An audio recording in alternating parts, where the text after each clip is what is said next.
Hi, welcome. This is Dr. John DeMartini. This is one of the most amazing and inspiring shows that you can listen into. If you want to be on the edge of your seats, if you want to open up your heart, if you want to expand your mind, and you want to meet incredible people, stay tuned because you're just about to experience a transformative radio show that will change your life. And you're listening to the Dr. Pat Show that's coming up right next.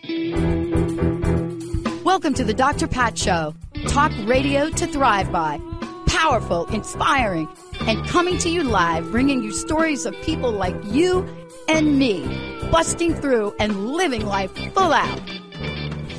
Get ready to dare to wonder what your life would be like if you knew you could not fail.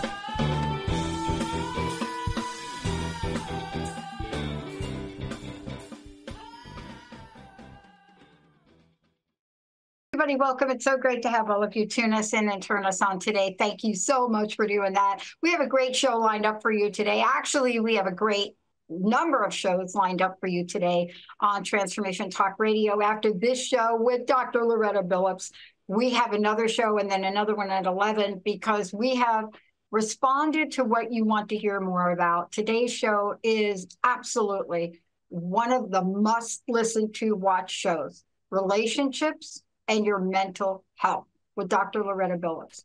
Now, if you don't think that this is a thing, it was actually a thing before COVID. Fast forward to where we are, we're starting to get information in now with what it is and what it isn't. But here we are today talking about something so powerful, yet something you can do that allows you to cultivate your life. That's what Dr. Billoups is all about. She is a clinician, a relationship and mental health coach, master's degree in forensic psychology.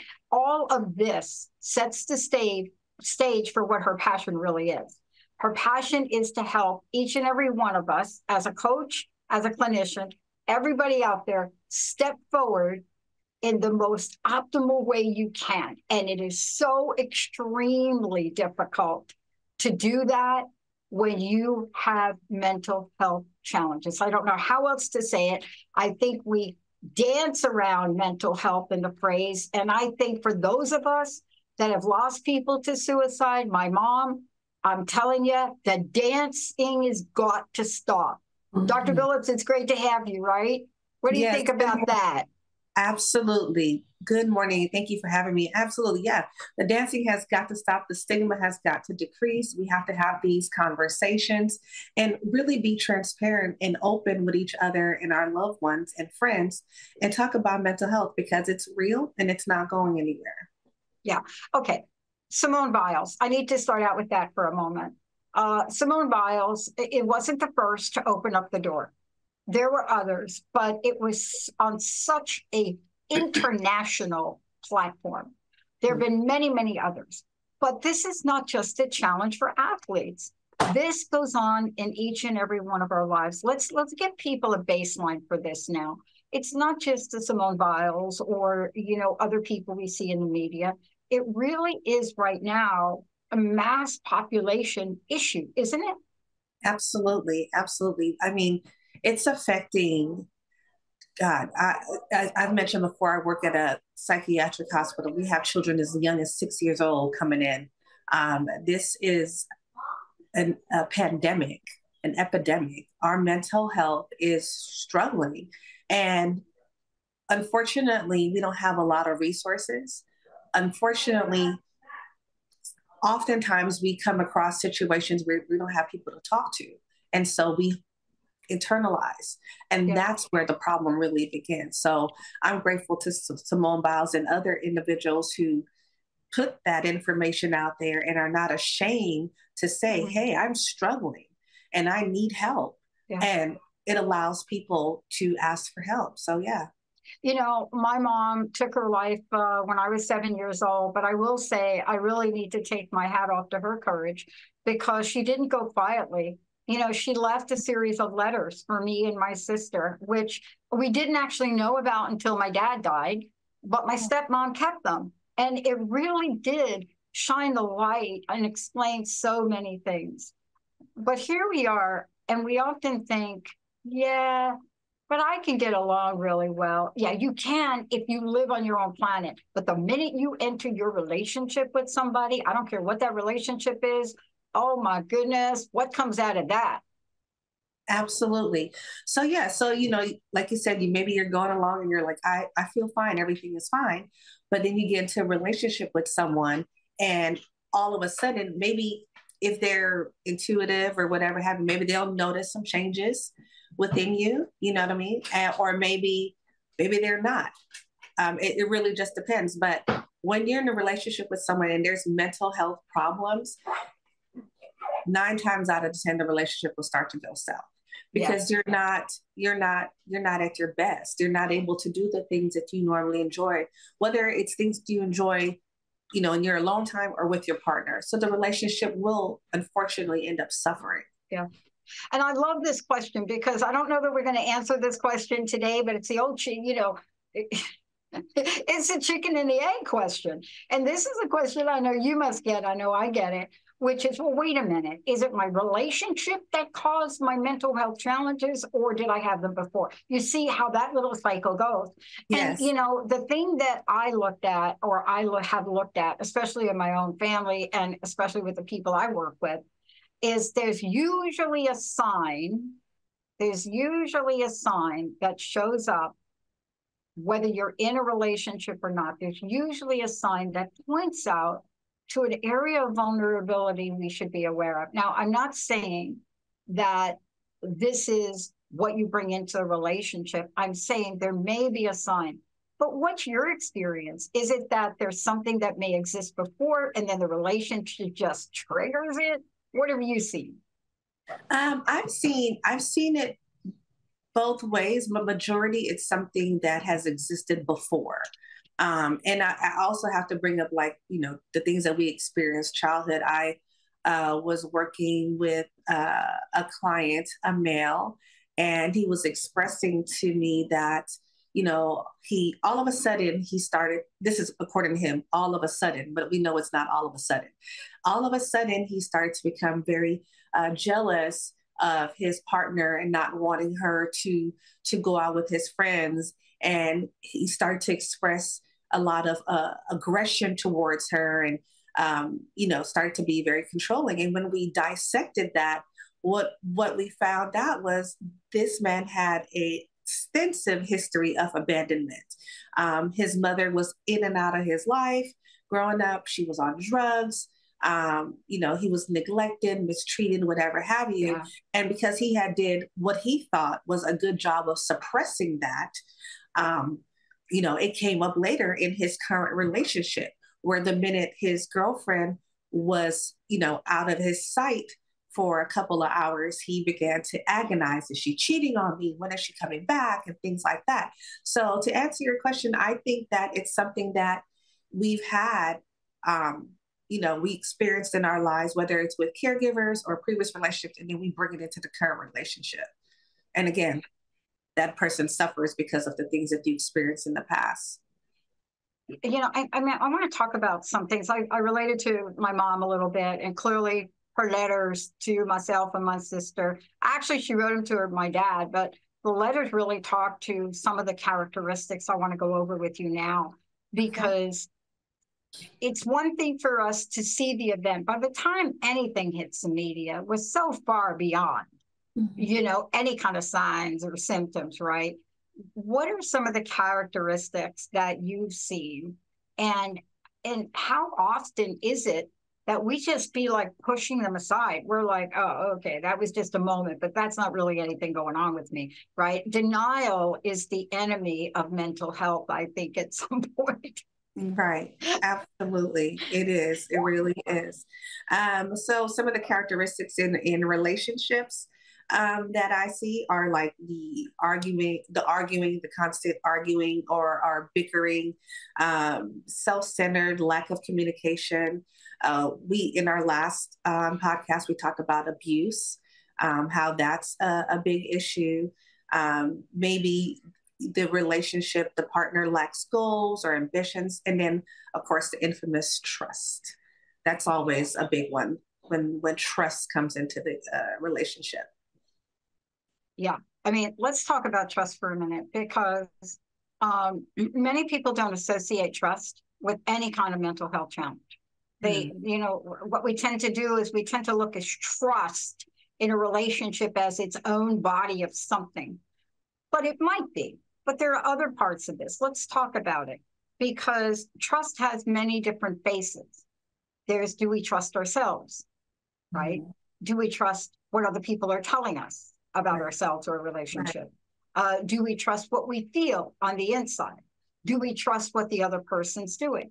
So can you talk about, where trust lays itself out and how it contributes to the stress in a relationship, and whether or not that leads to toxicity between the people? Mm-hmm. Yeah. So like I mentioned, trust is a big factor in relationship. And as you stated, trusting myself or trusting my partner, whatever the situation is. But when you are in a relationship and there's issues regarding lack of trust, I think people often develop some sort of paranoia.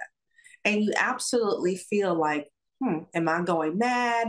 Like, am I hallucinating? Are these delusions? What's going on? You start to not trust yourself. And maybe you're making these things up in your head. I often think about my experience with my ex-husband and the things that he would relate to me, saying, like, for example, oh, maybe you're just making these things up in your head. And you're like, well, am I?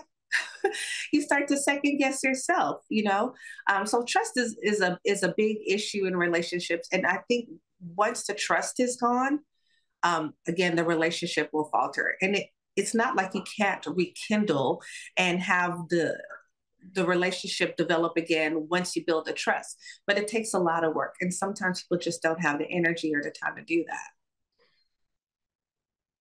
When we look at this and we take a look at what's in front of us, I think it's one of the hardest things, Dr. Billoups, I think one of the hardest things is to really have that moment of awakening.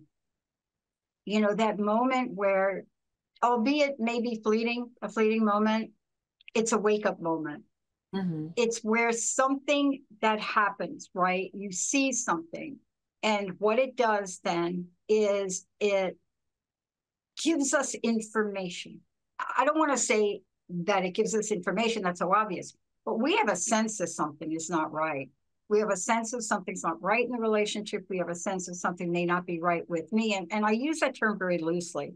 When I say the word right, what I mean is, we're not in harmony. There's something that's out of harmony. There's a dissonance, so to speak. Right. Because harmony is what we're shooting for here, right? Right. At some level. And I wanted to ask you, when we get that sense, right, what can we say to people to help them not ignore it or throw it to the side? Because then we have to talk about what it leads to and how it might accelerate into something other than just a sign. It could develop into anxiety. It could develop into so many things.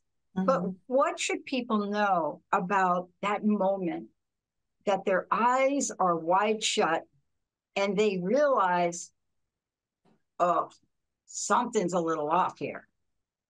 Yeah. I would always say, trust your gut. Always go with your gut. If you're feeling that something is off and, things aren't jiving right, trust your gut. If you have a friend that you have been in a relationship with for quite some time and they know you in and out and you feel that they are very supportive, have a conversation with them. Like, I've been experiencing these things and, is it me? Is this reality? Kind of help me walk through this, help me process this, but always go with your gut. I don't think our gut is there for a reason. And I don't think it's going to lead us astray. When those hairs stand up on the back of your neck, it's for a reason. So, go with what you're feeling, because oftentimes you're correct. And we always want, to have someone to, as I like to say, like, amen, like go along with us. And if you need that, fine. Like I said, find that friend, but mostly trust your gut. 9 times out of 10, you're right on it. Well, we're going to take a short break. And when we come back, we're going to really start to look at this and peel this back. for many of us, we have been in situations where we knew something, life, whatever you want to call it, we just had a sense that something wasn't the way it was to be to get us to happiness. Mm-hmm. There was something that was going on, and we didn't quite know what it was. When we come back, we're not only going to talk with Dr. Billoups about, what are the first signs of mental health, but what are their cousins? What are the strange bedfellows that you would never recognize, perhaps, and think, oh, wait a minute, this is a mental health issue, and it is putting my relationship at risk. Now, coming up for the holidays, everybody, this is a big topic. We're just winding ourselves into this holiday. Remember, we have not had this holiday quite like we're having it right now in a couple of years. So there's a whole lot of stuff going on right now about this. Yeah. But what should you be aware of? We're going to take a short break, and then you're going to be so excited to hear what the first cousins, who they are, what they do, and what the heck you can do about those cousins. Let's take a short break, Benny. Jacob, we'll be right back.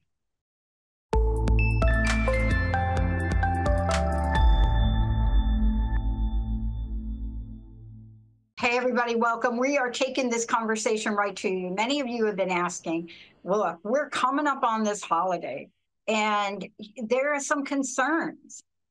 Everything from, I just had an event that I normally, we would do this event every year, but we haven't done it for 3 years. And we thought we were going to be doing it next Saturday. And just got an email that said, no, it's where people are just not feeling safe enough to do that. And so because of that, that turns everything up, but it also turns up things that have been going on. You may call them triggers, whatever you want to call them, but here's what we know. It doesn't matter what we label something. What matters is that you're recognizing something is going on that doesn't feel great to you or doesn't feel great in the relationship, and you probably don't know what to do. I'm going to take a minute here, Dr. Billoups, if you could let people know how they get a hold of you, how they can contact you, all of the above. Please do that right now. Sure, absolutely. So it's dr.billoups, BILLOUPS, at cultivatingyourlife.com is my email. Phone number is 424-287-7410, or you can check out my website, cultivatingyourlife.com. Okay.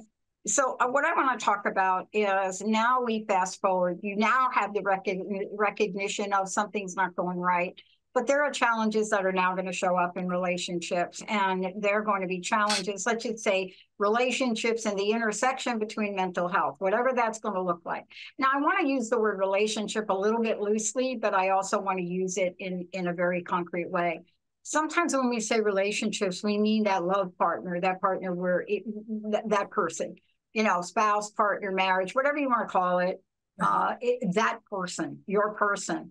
But there are other relationships that you have. And so, just for the record here, we're recognizing all of them. Believe me, when I hear people talk about the holidays, they are talking about a wide range of things, and they are talking about a wide range of things that cause the first cousins of mental health or mental challenges. They're talking about these two things, right, Dr. Billoups, right? It doesn't matter what it is. We're subjected to having whatever our mental state is, have some kind of impact on the people around us.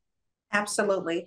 And like you said, there's all sorts of relationships. Earlier we were talking about intimate partner relationships, but a relationship can be, of course, mother and daughter, father, son, co-workers, whatever have you. So there's all sorts of relationship, but those cousins that we are referring to is anxiety and depression.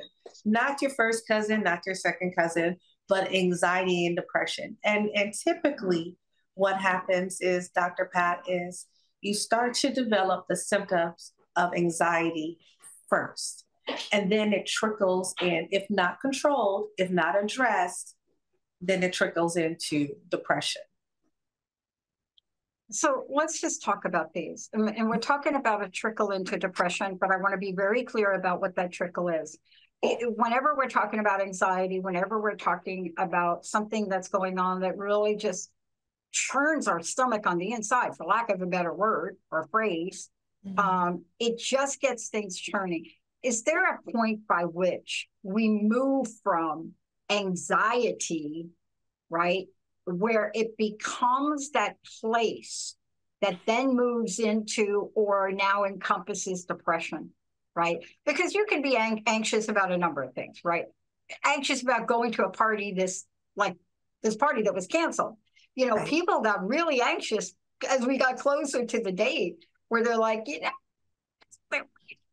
30 people in a room on a white elephant kind of thing is like going to work for us, right? So there was some level of anxiety. How does this work in relationships? You know, and can you stop this, or can you do something about it at the anxiety point? I think you can do something about it at anxiety point, but I think you first need to recognize that you're anxious. As you mentioned, there's many reasons to be anxious. I mean, anxiety will creep in when we're doing our best, you know, and let's be honest, and some anxiety is good. You know, if you have a paper that needs to get turned in and you're in crunch time, yeah, I'm going to be a little anxious, but that's a good thing because that's going to allow me to make me work more diligently or whatever have you.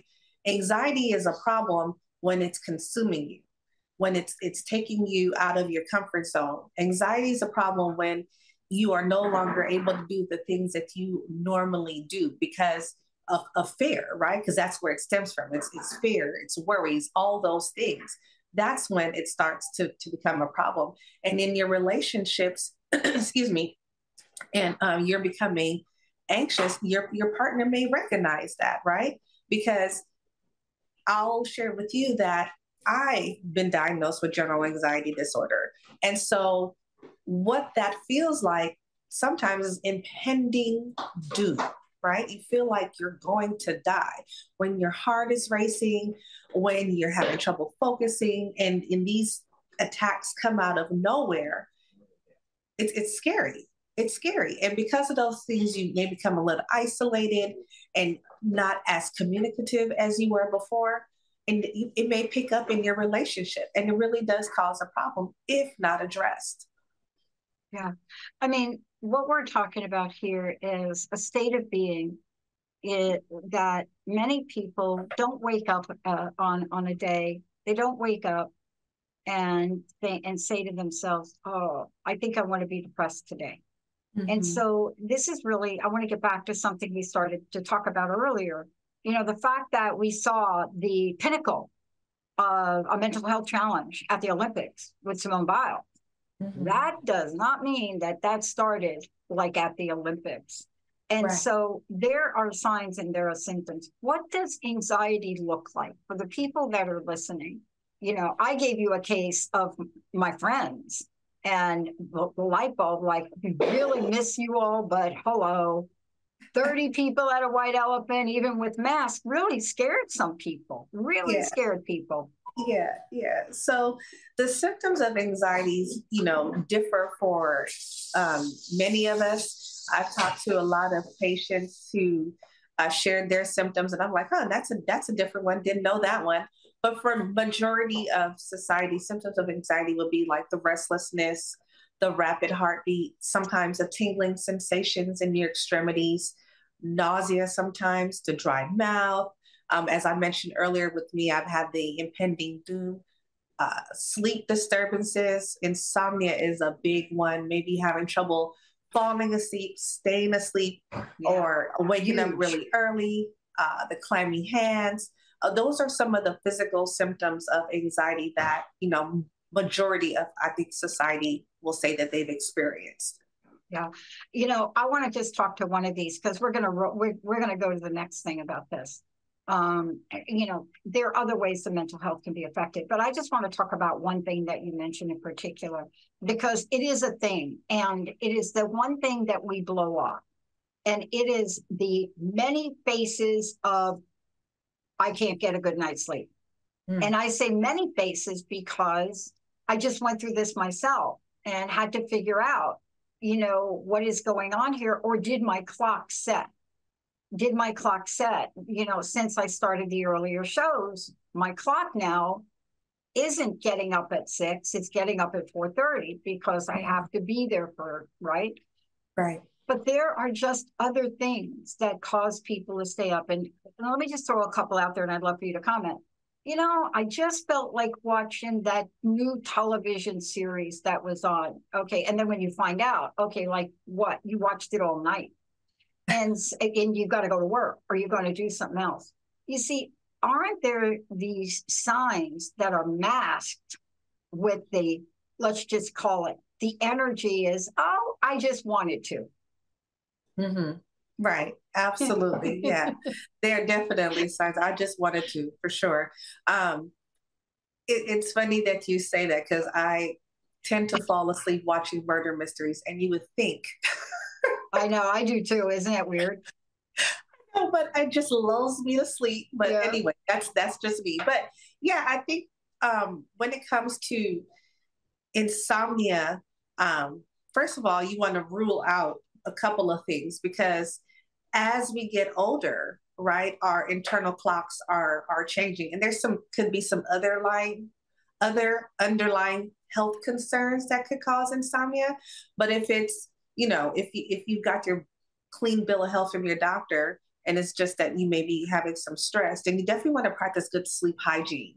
So, for example, you don't want to fall asleep or have murder mystery playing on your TV. Probably shouldn't even have a TV in your room.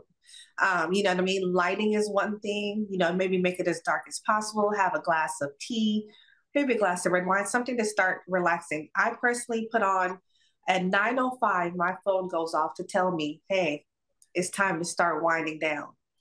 And so I start preparing, right? So maybe it's a hot shower. Maybe it's turning off any lighting, any computer, any phone or whatever have you. Start saying goodnight, shut my phone off, no longer checking emails. I start preparing myself for it's time to sleep. So you want to start definitely practicing good sleep hygiene to help with those nights that are, that you're not able to fall asleep. Yeah, I want to talk to this issue for a minute, because this is a whole nother show we should be doing. But related to anxiety and relationship is this addiction to our phones. And today's show is not about that, but it is related to it. And I want to talk to it for a minute, because, there are some other things that really show up that have us question our sanity. And we may say that, like I said something to Linda the other day, out loud. It wasn't bad, but it was just unusual for me to say. But I want to talk about what you said. You have to turn those off. I had to stop getting emails on my phone. I get 100 emails an hour. I have multiple accounts. And I just, for some reason, we thought that would be a good idea. And I'm like, no, I can remote access my computer and do it. But just that alone helped me. But there are other things. So even the best trained person has a hard time completely muting their phone at night. Like, you keep the vibrator thing on, and that thing is going on through the whole night. Like, you know what I'm saying? It's like every time you get a text on something, they go, right? And for some reason, we think, if I turn that off, the sky's going to fall in. Right. Yeah, absolutely. I call it FOMO, fear of missing out, like just in case. And then the other part too, for me, it's part of control, right? Yeah. You want to be able to know what's going on. You don't want to miss out.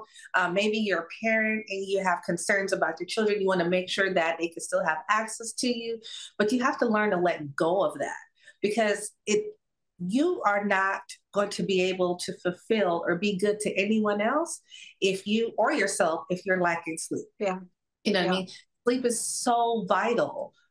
It really, days without sleep can cause psychosis. We're not trying to do that. We're just trying to be able to get up and function and be productive members. But I think at the end of the day, it's really about control and not wanting to miss out. So you just have to let it go. It's interesting we're talking about this, because I want to just lay a platform for what a healthy relationship is before we go in and talk about some of these other things, right? Before we start to question our insanity. And I want to talk about a healthy relationship. We're not going to cover in today's show so much of narcissistic personality disorder and what happens, like if you're in a relationship with that person, because that's a whole show we can do. And that is a serious, serious, serious thing. But there are things that Dr. Billoups is going to talk about now, which would give you indications, right, that there's something amiss. There's something not working. So let's talk about a healthy relationship. So we have something to, some people are thinking like, I don't even know what to, I mean, like all my relationships are like this, right? Yeah. You know, they just like that Carrie Underwood song, right? But that's not true. We can hope for a healthy relationship. What does that look like for you? So a healthy relationship is definitely, I could communicate with my partner. They're receptive, they're understanding, they're supportive. Maybe my mood is different. I have an elevated mood.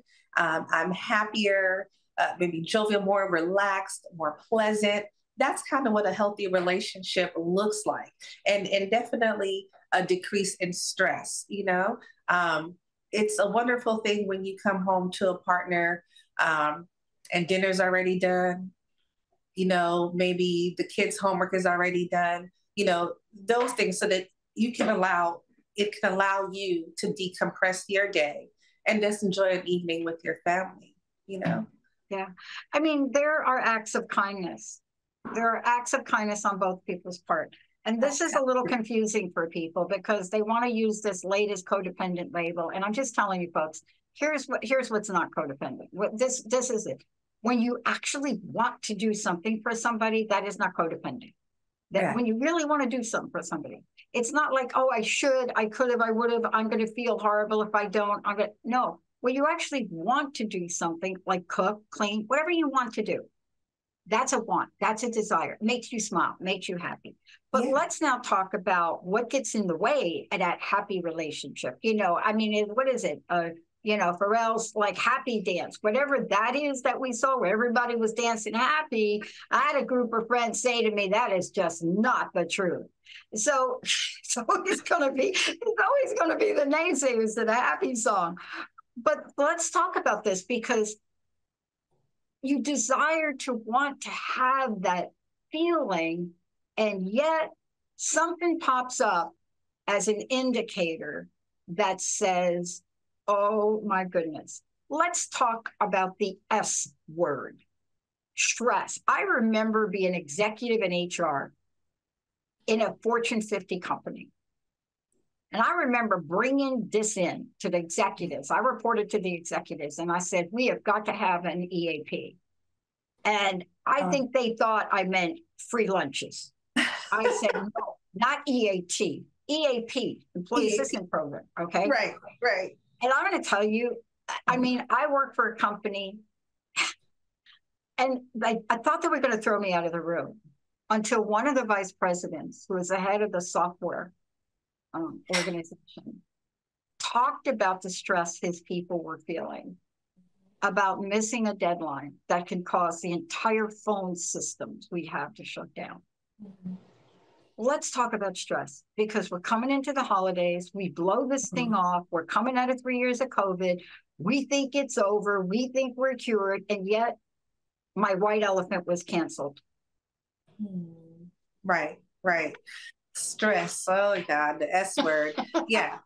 In some instances, you know, as with a lot of things, stress can be good. Like I said, if you are trying to meet a deadline and, you know, you really need to get something done, yeah, that's good stress. It's when it's prolonged, right? And then it starts to affect you physically. That's when it's a real cause for concern. And some of the physical symptoms you can get from prolonged or chronic stress is definitely the heart issues, maybe racing heart, high blood pressure, high cholesterol, stomach issues. I've had a lot of people complain about, like, you know, digestive problems, not being able to digest their food properly, or feeling nauseous, or just like really crabby, changes in sex drive. You know what I mean? Definitely in that area, you're probably not interested at all. The headaches is another one I hear a lot about. People getting constant headaches almost on a daily basis. Nothing seems to be working. They're going to the doctor because at this point, the headaches are so often they think, everybody likes to go to Google and WebMD themselves and like, oh my God, I have a tumor because of some of the symptoms that they are having. Acne is another one. You're thinking, okay, I'm an adult. Didn't I already pass this stage in my life? And all of a sudden you're starting to develop acne all over your face. So yeah, stress is a big thing in the relationships.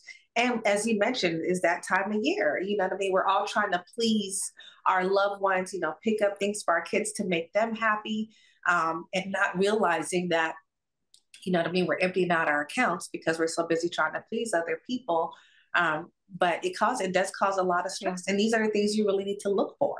Yeah. And we're going to talk about a couple of really, I think, seriously important ones in a minute. But before we do, Dr. Billoups, I think it's so important that people know how to get a hold of you, what you're doing in the world now to help with this and so much more, how they can contact you. Let's take a moment to do that because after this, we're going to talk about the two, and I'm going to say three now, that have reached the point of beyond obsession, but addiction. But before we do that, how do people get a hold of you?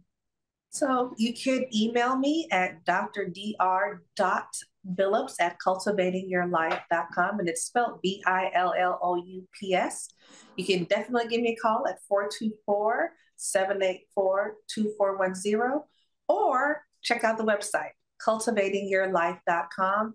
And on there, it'll give you a bunch of information about relationship and mental health coaching. And then there's also a page where you can reach out to me, and I'll respond typically within 24 to 48 hours. Okay. Thank you for that, because what I'm about to talk about now is something that you brought up. I'm going to hold paranoia for a moment off the list for a second. Okay. Because we have got to address drugs, alcohol, and food right now. Mm-hmm. Now, newsflash, if you haven't heard me say this before, online alcohol sales reached an all-time high. The percentage over and above before COVID, the percentage went up to 750%. Now, why am I bringing it up? Because it's not going down. It's not like a COVID thing anymore. And so let's talk about this, because now we're into, whatever you want to call it, fear, anxiety, depression, whatever that feels like for you. You're in a relationship and man, I just need to numb myself, right? Mm-hmm. And believe me, food is part of that list for me. I don't know about you, Dr. B. Yeah, definitely. We want to suppress and ignore and just hope that by the time we look up, everything is gone. And we do that with these vices, whether it's alcohol, drugs, or as you mentioned, food, right? Because in that moment, when we're consuming these things, it makes you feel better, right? I don't have to think about work. I don't have to think about the trauma that I experienced in the past. In this moment, right now, I feel good. You know what I mean? I'm eating my favorite meal or whatever have you. I'm drinking my favorite whatever. But, it tends to allow you to stay present. But here's the thing. When you sober up, when you've digested your food, everything that you try to numb, everything that you try to suppress comes crashing back, right? For that moment, you feel amazing, but that's just a Band-Aid. That's just a Band-Aid. You literally need to have these conversations. Yeah. You know what I mean? But it is that time of year where we indulge and, you start to say, well, just one more or whatever have you. And, sometimes it's okay. But it's when it becomes excessive, and then it's taking you away from responsibilities. It's taking you away from relationships. I can no longer rely on you. You're no longer able to be accountable. That's when it becomes a problem. Look, I have been working in the addiction and recovery arena with women. I work with women that are in recovery for about 30 plus years, a little longer than that. That was one of my mom's issues was, back then, to silence women, you gave them prescriptions They used to call them barbiturates, the same thing, whatever you want to call them. But then you couple that with alcohol, and you set a woman that normally would be stable on a whole different course. Now, I have heard some things in my time. I've heard some things. For the average person, when you hear some of these things, you could say, oh, that makes sense. But for people like you and me, and I want to say this to all of you listening, if your husband or your partner or your spouse or whatever you want to call, whatever you call them, orders a case of vodka and tells you that it's good to have it in the house in case somebody gets wounded or injured, like this is something from a Western movie, like they need to have it, two questions you ask yourself. Oh, really? Did you have to buy the most expensive vodka on the planet to put it on a wound? And really a case, and whatever happened to rubbing alcohol? So there are some things, are just some things that are so far over here. Don't let that make sense to you to help someone. You see what I'm saying? Yeah. Now, that was actually said to me. So that's not a made up story. That's a for real story. Wow. That's a lot of vodka. That's a lot of vodka. And I'm like, oh my God, couldn't you get the $2.39 vodka, right? That matches the price of rubbing alcohol. I mean, for a minute I bought it because it was at the moment where there was nothing on the shelves. Yeah. There wasn't rubbing, right, okay. But then I thought, come on. Right. But this is what I want to talk with you about. We have to be able to question things now ourselves. We have to be able to look at the people we love in our lives. We have to do it in a caring, loving way. And I want to talk to you about that in the few minutes we have left. Because clearly when that person did say that to me, I knew they were in pain. Yeah. I didn't go, come on, But let's talk about, if you come up against this now, going into the holidays, we have to remember compassion, empathy, and then you still have to take action. Right. Right. Yeah, absolutely. Yeah. People are hurting. You know what I mean? This is as joyous as this time of year is. You get to hopefully be with loved ones and share gifts and whatever have you. This can also be a time of year where you lost someone. This could also be a time of year where, maybe you don't have any family and you're alone. This time of year, although for most is joyous, for some of people, they would probably prefer to skip it all together because it's so painful. And a way to bury pain and hurt is to start drinking, is to indulge in substances. And like you said, food and other addictions. Let's not forget gambling. Gambling is another form of addiction. Very big. In that moment you feel amazing. And then you check your account and you're like, I literally lost everything, And we do need to have compassion for other people. I think, we live in a very judgmental society. And you look at someone, you see someone, maybe inebriated or whatever have you. Your first thought is, again, there they go again. There go Uncle Joe or whatever have you. But Uncle Joe could very well be hurting. And if you take the time to have that conversation with that person, like, hey, what's going on? Maybe you've noticed that the drinking has increased, maybe you notice that, they're taking a little longer coming home from work because they're stopping at the drugstore. You could smell it. They reek of alcohol or whatever the situation may be.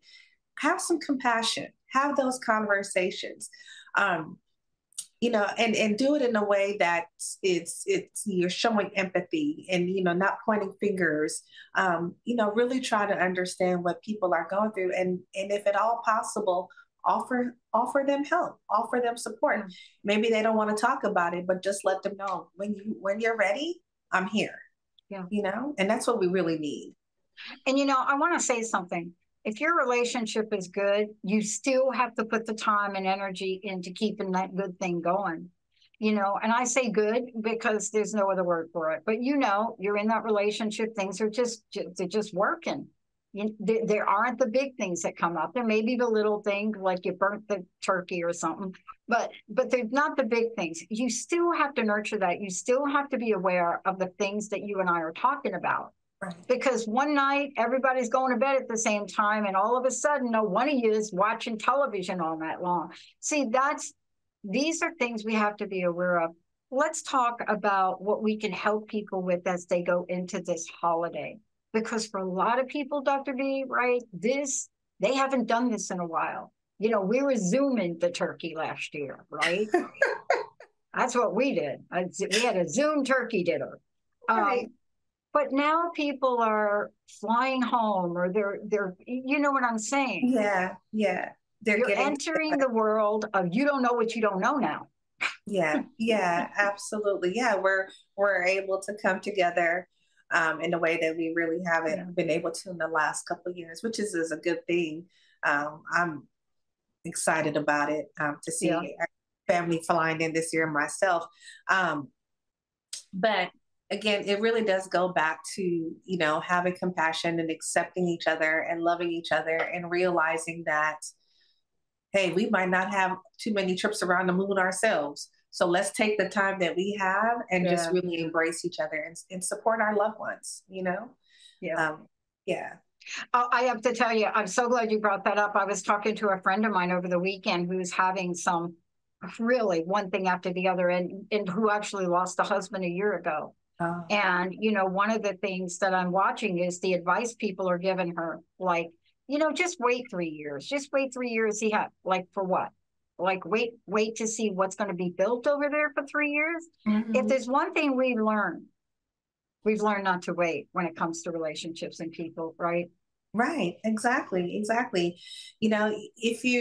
and losing someone, I don't know how long they were together, but a loss is a loss, right? Yeah. It's a void in your life. Yeah. And, people are quick to give their opinions, like you said, wait 3 years or whatever happened. But what if I find someone and we connect and this person allows me to feel alive again? Because for so long I've been, crying and been in the dark, and they allow me to feel loved. Why not embrace that? Why not allow that? So take it in. Yeah. So what I'm thinking is, if it can happen on the Hallmark Channel, it can happen in your life. That's just that's a rule. That's a rule to live by. Thank you so much for today. Again, please provide some information. And what's your personal message? What would you like to leave us with today, Dr. Billoups? I think what I would like to leave you and the audience with is just, this is a season of compassion and love, but let's extend this season throughout 2023. It doesn't just have to be Christmas. It doesn't have to be a New Year. Just let's love each other, respect each other, and take care of each other. But most importantly, take care of yourself. Thank you. And again, how do we get a hold of you? How do we find out more about what you're doing? So again, you can go to my email is dr.billoups@cultivatingyourlife.com, or you can check out my website at cultivatingyourlife.com. And I have any upcoming events and, again, resources on my site that you can utilize, and just information that will help you along your way on this journey we call life. Thank you for taking this conversation on. There are those of us like you and me who probably grew up watching I grew up with horror stories. So when you said murder mysteries put you to sleep, American Horror Story put me to sleep. Oh. Even though it was about New York City. Thank you so much for everything you do. Have a happy, happy holiday, and much love to you and your family. Thank you. Thank you so much. Jacob, thank you. Benny, thank you. To all of you, we're going to take a short break. More to come on transformationtalkradio.com. We'll be right back.